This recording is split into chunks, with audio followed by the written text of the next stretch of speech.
सुप्रभात बच्चों। आज हम 10वीं कक्षा के छठे पाठ सुभाषितानी को पढ़ेंगे। संस्कृत कृतियों के जिन पद्यों या पद्यांशों में सार्वभौम सत्य को बड़े मार्मिक ढंग से प्रस्तुत किया गया है, उन पद्यों को सुभाषित कहते हैं। सुभाषित होता है जो भली भांति भाषित किए गए हैं, बताए गए हैं। प्रस्तुत पाठ ऐसे 10 सुभाषितों का संग्रह है जो संस्कृत के विभिन्न ग्रंथों से संकलित हैं, अलग अलग ग्रंथों से लिए गए हैं।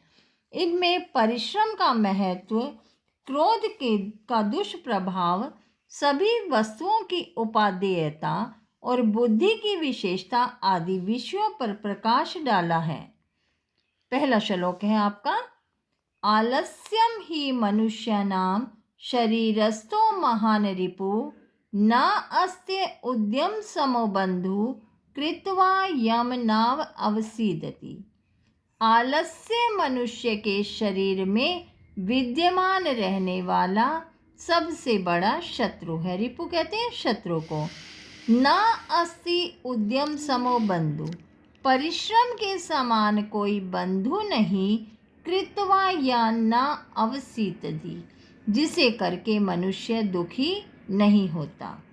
कहने का तात्पर्य यह है कि हमारे शरीर में विद्यमान जो आलस्य है वो हमारा सबसे बड़ा शत्रु है, और हमारे शरीर में विद्यमान जो हमारा परिश्रम है वो हमारा सबसे बड़ा मित्र है, जिसे करके हम दुखी नहीं होते। अगला, गुणी गुणम वेति न वेति निर्गुणो बली बलम वेति न वेति निर्बला। गुणवान गुणी गुणवान के गुण को जानता है, निर्गुण नहीं। बली बलवान के गुण को जानता है, निर्बल नहीं। यानी कि जिसके अंदर गुण होंगे वही दूसरे के गुणों को जानता है।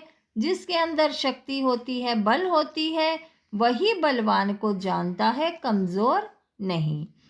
पिको वसंतस्य गुणम न वायसा, कोयल वसंत ऋतु के गुण को जानती है, कौवा नहीं। करीच सिंहस्य बलम न मूषका, शेर के बल को हाथी जानता है, चूहा नहीं।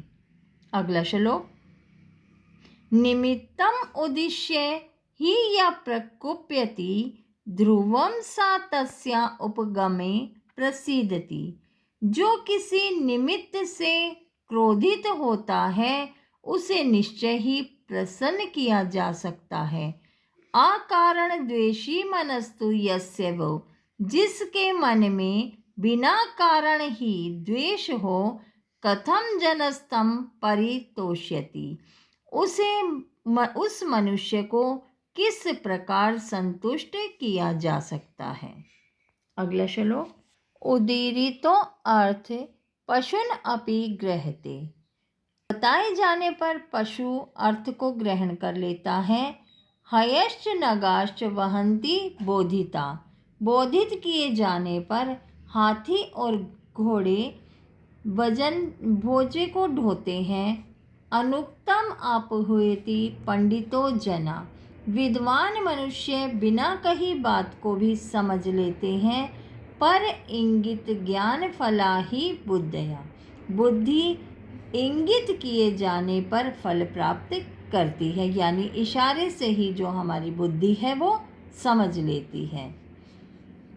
क्रोधो ही शत्रु प्रथमो नराणाम देह स्थितो देह विनाशाय, यथा स्थिता काष्ठगतो ही वह्नि स एव वह्निर्दहते शरीरम। इसमें बताया गया है, क्रोध ही मनुष्य के शरीर में विद्यमान प्रथम शत्रु है, जो कि उसकी देह का विनाश करता है, शरीर का विनाश करता है। जिस प्रकार काष्ठगतो ही वह्नि सा एव वह्नि दहते शरीरम, जिस तरह से लकड़ी के अंदर विद्यमान अग्नि ही लकड़ी को जला देती है, उसी प्रकार शरीर के अंदर विद्यमान क्रोध शरीर का विनाश कर देता है। मृगा मृगे संगम अनुव्रजंती, गवाश्च गोपी तुर्गा तुर्गे। हिरण हिरणों के साथ विचरण करते हैं, गाय गायों के साथ, घोड़े घोड़ों के साथ, मूर्खाश्च मूर्खे मूर्ख मूर्खों के साथ, सुधिया सुधी भी, बुद्धिमान बुद्धिमानों के साथ, समानशील व्यसनेषु सख्यम। समान आचरण और व्यवहार वाले ही मित्र होते हैं। सेवितव्यो महावृक्षे फल छायाम समन्विता, यति देवात फलम नास्ति छाया केन निवार्यते।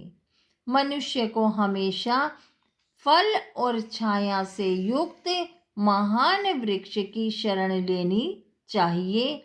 यदि भाग्य से फल नहीं मिलेगा तो छाया किसके द्वारा रोकी जा सकती है।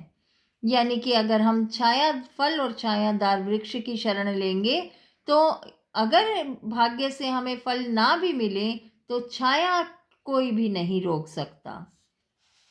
अगला है अमंत्रम अक्षरम नास्ति। मंत्र से रहित अक्षर नहीं है। नास्ति मूलम औषधम, जड़ से रहित कोई भी औषधि नहीं।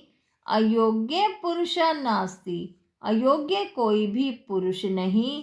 योजक तत्र दुर्लभा, उनको जो जोड़ने वाला होता है वो दुर्लभ होता है, वो कठिनता से मिलता है।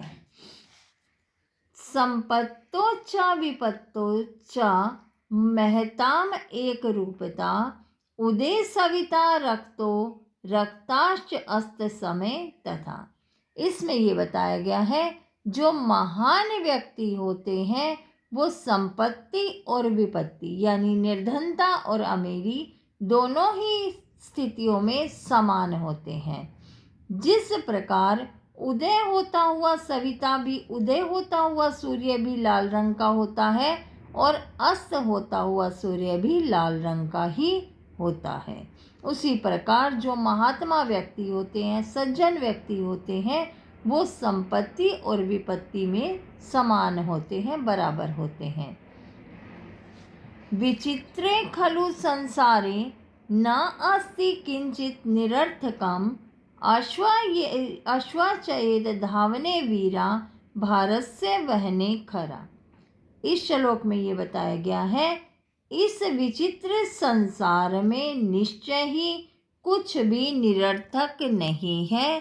घोड़ा यदि दौड़ने में वीर है तो गधा बोझा ढोने में वीर है। धन्यवाद।